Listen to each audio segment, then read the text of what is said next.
అది అన్ని రాష్ట్రాలు కూడా అందుకు ఒప్పుకోవాలి.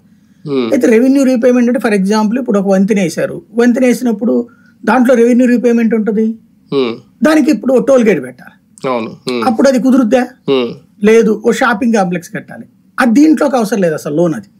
అది మామూలుగా షాపింగ్ కాంప్లెక్స్లకి ఏ ఆడుకో లోన్ అడిగితే వాళ్ళే ఇస్తారు.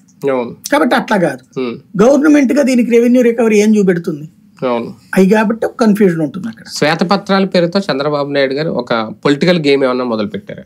మొదలుపెట్టి ముగించేశారు కూడా. అయిపోయిందా? అంతే, అయిపోయినాయి శ్వేతపత్రాలు. ఇంకొక 3 చేద్దాం అనుకున్నారు కానీ జనాలలో ఆశించినంత టెంపో రాలి, కాబట్టి అన్ని కలిపి రేపు అసెంబ్లీలో చెప్పేసేద్దాం అని కూర్చున్నారు అనమాట. ఒకటే లెక్క అంటే బేసిక్ గా ఇక్కడ ఒకటి మనకు అర్థమవుతున్న అంశం జస్ట్ ఏంటంటే అధికారులు వీళ్ళు చెప్పినట్టు రాసి ఎట్లా, ఎందుకంటే వాళ్ళకి ఒక అనుభవం వచ్చేసింది.